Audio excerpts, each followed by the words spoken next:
Орон төвийн шүмжлэгчтэй амны мэд зочны ярилцлага хийж байна. Энэ удаагийн зочноор бид улс их хурлын гишүүн мөнх чулааны зорилтыг урьж оролцож байна. Тэгэхээр бидний урилгыг хүлээж авч ирсэн танд баярлалаа. Тэгэхээр танай намынхан сүүлийн үед бидний урилгыг хүлээж авах татгалзаад байгаа. Яагаад гэхээр нам доторх зөрчил тодорхойгүй байгаа энэ үед хамаагүй буруу юм ярьж болохгүй. Фракцийн эрх ашиг, намын эрх ашиг гэдээ маш олон зүйлээр шалтгаалаад хэвлэлийнхэнд одоо буруу амардчихъя гэж их болгоомжилж байгаа юм л да. Тэгэхээр та тарцсангүй нээлттэй зөвшөөрлөө. Тэгэхээр дөнгөж түрүүхэн бодвол ерөнхий сайдыг одоо ерөнхий сайдад нэр дэвшигчийг тодрууллаа. 100% дуус хамгаалалтаар тодрууллаа гэж би сонслоолдог. Ер нь арчсан шиг тийм дэлгэцэн нээлттэй арчлалтай шүүмжлэлтэй тийм ном энэ хуурштай. Наашаа яриад байхаас цааргалж байгаа бол байсураа тодорхойлоогүй гэсэн. Энэ үед ахнаас өмнө байсур их тодорхой байдаг. Улсын ард салбарын гишүүд бид одоо энэ нэг хүний нам мэд одоо менежмент руу шилжсэн нэг тусахынтай ажилласан байна. Тийм учраас бол миний байсур одоо сарын өмнө 2 сарын өмнө жилийн өмнө ямар байсан өнөөдөр ярьдаг байдал дээр байгаа. Тийм учраас бол хаан шилтэй уулзахаас бол юу яадаг вэ? Айж юмхгүй. Өнөөдрийн хувьд улсын зөвлөх хороноос улсын зөвлөх хороо нэгтгэх юм хурцсан. Тэндээс бол маш тодорхой үр дагавар гарсан л да. Улсын хурал гарсан намын бүлэг та нар хуралдаад шинээр бүрдэх засгийн газар бүрэлдэхүүн ерөнхий сайдын асуудлыг ярьж шийдчихээд эргээд улсын зөвлөх хорондоо танилцуулаа гэж өөргөсөн тогтоолоо. Тэрний дагуу арсланы улсын хурал бүлэг санал хураалтанд оролцсон нийт гишүүдийн 100% саналаар амар зорилт юм дэмжигдэж Амар жаргал гэдэг хүнийг бүгдээрээ ингэж 100% дэмжинэ гэдэг. Магадгүй хэн нэгэн дотор дургуй байгаад эсрэг конод авах магадлал байсан юм биш үү? Яагаад ингэж дэмжиж вэ? 35 гишүүнээс 30 гишүүн ирсэнд орж үзсэн. Санал хураалтанд 27 гишүүн оролцсон. Санал хураалтыг явуулах нэг гишүүн байсан 3 гишүүнээс гамбат гишүүн амар жаргал гишүүнд амжилт хүсэж дэмж ажиллагаа эрхэлж ярилцж авсан байгаа. Ингээд дэвтэр шигдсэн сайхан бэлэг амар жаргал нартай тулбар дээр санал хураалт явуулсан.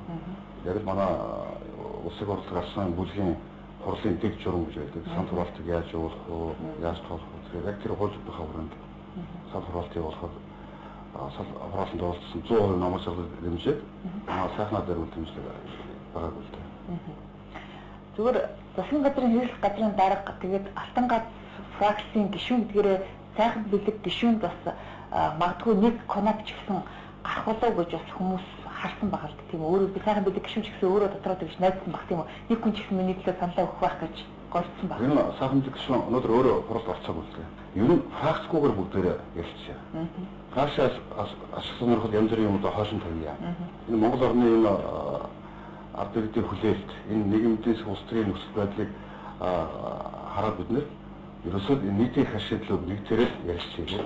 Өнөөдөр анх удаа бид нар фракцгүйгээр ил тод ярилцсан. Харамсалтай нь одоо алтан гац гэж нэрлэгддэг тэр фракцийн хүмүүс хөлдөө орсонгүй. Бид чинь дургуулаа гэдэг чинь. Танай намын дараа алтан хоёуг бол телевизээр мэдээлэл хийхдээ одоо юу гэдэг нь засгийн газрыг огцруулах конопыг дарсан гишүүдийг ерөнхий сайдад нэр дэвшүүлэхийг би намын даргын хувьд дэмжихгүй гэж хатуу мэдгдсэн. Энэ мэдээллийн хүрээнд магадгүй одоо энэ бүлгийн хурал санал хураалтанд оролцоогүй. Өнөөдөр бол намын хурал биш шүү дээ. Өнөөдөр бол улсын хурал дахь бүтцийн байгууллага. Улсын хурал дахь ард түмний бүлгийн хуралдаа болж байна. Энэ бүлгийн хуралдааны бүлгийн дарга эрдэнэт даргалж ордог үстэй. Алтан намын дарга байна уу биш вэ? Тэрнээс үл хамааран манай бүлгийн гишүүний хувьд магадгүй өөрийнхөө ихтгэл үндэслэлээр одоо намайг угаасны энэ нөхдийг би дэмжихгүйгээд саналаа эсэг өгөх эрхмүүд байсан л да. Гэтэ тэрийг өөрөө хуралд оролцож иргэшээдэггүй. Түүнийг өнөөдөр хатуудагаад явж байгаа өөртөө нэрээр 6 хүн биш. Одоо баярцагтай сайхан бэлэг байна. За хин чидүүлээд. Сайхан бэлэг гишүүн баярцагт гишүүн гэж та хэллээ шүү дээ. Тэгтэл одоо хөвлөөр бол одоо ерөнхий сайд алтан хоёгийг унгах ийм хор найруулгыг одоо энэ хоёр хүн бас хийсэн ингээд арин гишүүн хүртэл одоо хөвлөөр заргалчлаа та тэгэхээр энэ ямар очиртай юм бэ? Би тийм эсвэл ер нь бол засгийн газрыг байх эсэх асуудал дээр улсын хурлын гишүүд саналаа өгөхөд тэд ямар ч софтверийн сэлс үйлчлүүлдэг гэж саналаа өгсөн. эсрэг кнопк гараагүй. Тэгэхээр тэрийг ямар үндэстэй аргамж байсан тэгээд санаж байна. Энэ арч нам бол алтан үеийн ном. Миний хувийн компани ихтэй хандж ирсэн. Засгийн алстай хандж ирсэн. Нам гастай хандсан, үсэг хурц тэгж хандсан. Тэгээд энийхэн гормж өнөдөр гарч байгаа байхгүй. Монголын арчсан холбоо бид рүү хэлсэн ямар арчлал шудраг явсан эрхлэлийн талд яг автом манай улс хэвчээ. Энэ автомобилийн тусгалаас болоод энэ арчлалч нь аюул нүүлсэн. Би зэрэгчлүүлсэн. Энэ ордон дотор чинь их хурлын гишүүд хоорондоо баг шивэн ярьдаг болсон юм. Тэр тануудын үнтэй газрыг хувийн хамгаалтын албан мэд дэш ашигладаг ерхий сайтай болсон. Энэ олон зүйлүүд ингээд гараад ирэхэд чинь Монголын арчсан холбоо энийг тусгахын төлөө явна ч гэдэг. Тэгээд Монголд станцаа гэрээ байгуулна гэдэг бол бүхэр аюултай. Ингээд яхахгүй хувьтай натаа үншүүд. Алтан өөрийгөө бас инквестэй адилхан хувьтай натаа мэддэг ойлгоцсон. Тэр хоёр нөхөр хоорондоо 24 хоног хүртэл нийт засаг байх тухай гэрээ байгуулсан.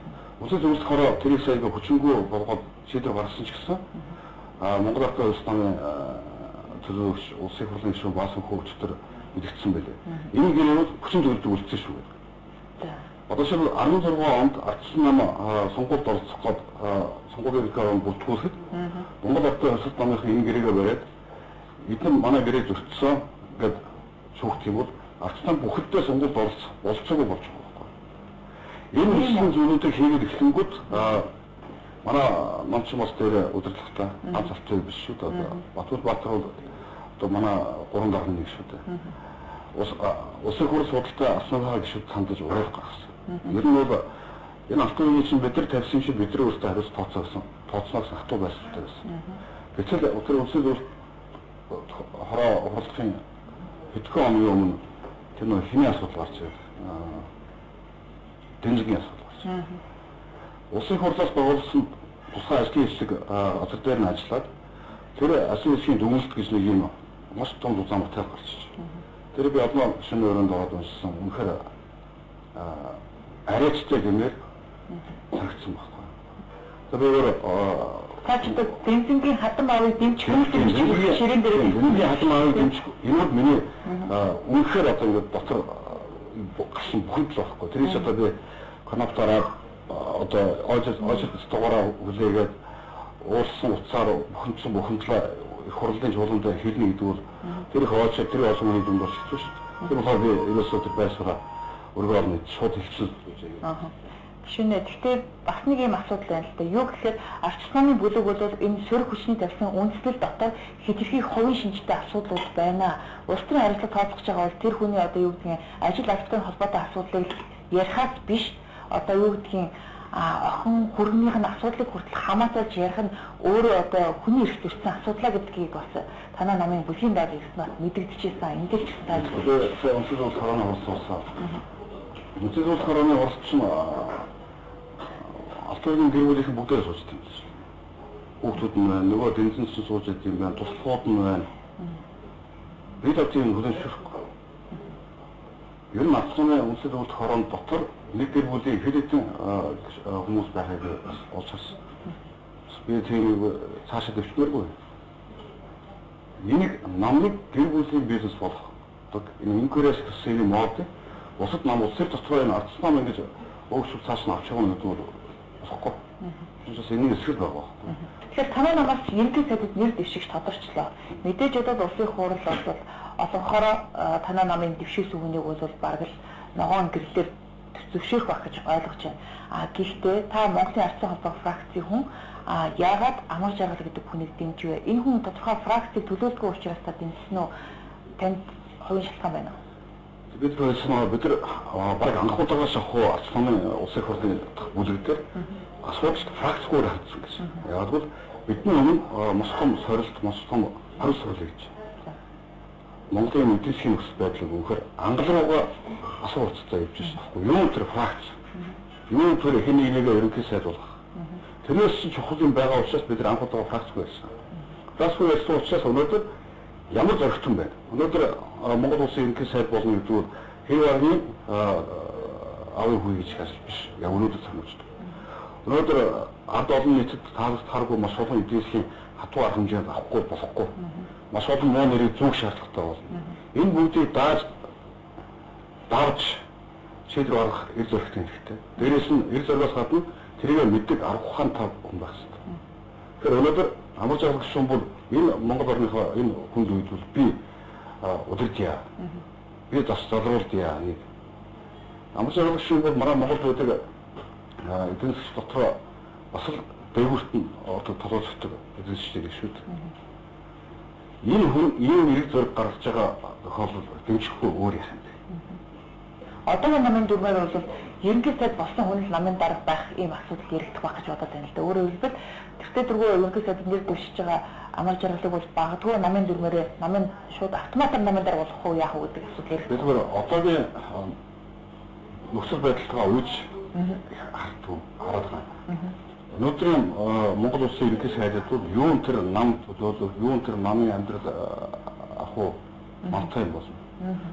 Өнөөдрийн ерөнхий сайдад бол энэ хямралтын нөхцөл байдлаас гарахын тулд одоо юу автобус нь их сайн ажиллаж одоо хатбын зангуу ажиллаа. Тэгээд ачаалттай тэрнээс магадгүй хэд дахин илүү ачаалттай ажиллах шаардлагатай. Тийм учраас энэ удаад бол Монгол улсын ерөнхий сайд нь заавал намын дарга байх шаардлагагүй гэж үздэг. Намын шинжилгээг одоо би түрүү хэлсэн Алтан уугийн тэр сүүлийн 4-5 жил босгосон тэр нэг хайрцагцсан тэр бүтцийг эвдэж шинжлэхгүй болохгүй юм л да. Би өнцөг зөвлөх орон дээр ороод би нэг юм хараад гайхсан шүү дээ. Би ч одоо нэг Алтан уугийг огцруулахгүй явж байгаа болохгүй хүмүүсийн гансанд орцсон хүн. Зураг аваад энд нь очоод нэг найзгаа ажилласан. Гэхдээ зураг нэг найзгаа шин цааш суу. Яаж байгаа юм бэ? Айгүй цаад Алтан уугийн чип дээр суушаа хараад намайг ажилгүй болгож байна. За. Ардсан дотор ийм юм би болцсон гэдгийг би хараад бол үхэр хашиг бол авчиж байгаа чинь. Өөрөөр нэг найзмаа гэсэн бас намын даргаасаа тодорхой бас өндөр атан шат авсан үе. Урд нь инкорос ардын намынхан хусад намынхан яаж мэддэг байсан. Тэр үзэгдэл манай нам дотор орсон байна. Энэ бүгдийг шинжилж өөрсхийн тулд бол намын шинээр сонгосон намын даргад бол аль их асуудал бий. Тийм учраас энэ удаа бол ерөнхий сайдын амар жаргал хийгээд намын даргаыг бол өөр хүн байх хэрэгтэй гэсэн миний итгэл үнэмшил байна л да. Дөрөнд бол юу зааш юм бэ? Ер нь бол намын дарга ерөнхий сайд биш болно гэсэн заалтай. Бүр заавал байна гэсэн бол бас байхгүй шүү. Тэгэхээр танай бүлгийнхэн бол ямар ч гэсэн фракцүүгээр ерөнхий сайдад нэр дэвшүүлж чадлаа. Гэхдээ шинэ засгийн газар байгуулагдахаар нөгөө нь фракцийн зовлонгоо одоо өөрөөд магадгүй танай фракцийн хүн хэдэн сайдын судлах уу, танай фракц юу ч хоолой хоцорчлоод бас ийм барьцсан нөгөө нэг хоорондох өрсөлдөөр дахиад эхэлчих юм шиг үстэй. Би зүгээр болоод энэ ардын намтаа нөгөө эвсэлтэйгээ, нөгөө ийсэнтэйгээ одоо эдгээрээ ярьж нөгөө засгийн зорилгоос тодорхойлоод тэрнээ зогтсон ажиллах засгийн газрын бүтэц юугаа батлан тийм учраас одоо юу гэдэг ардсан намт тийм их одоо сайдын судал их ирээчүүлж байна. Тэр нэг хувааж идэвхтэй суугаад байх сонирхол өнөөдөр манай гишүүд байхгүй байна гэдэг ил тод харагдсан. Ерөөсөө энэ тулгуурлаж байгаа хүндрэл энэ юуг хамтдаа даван туулж байгаа. Тэрний цаана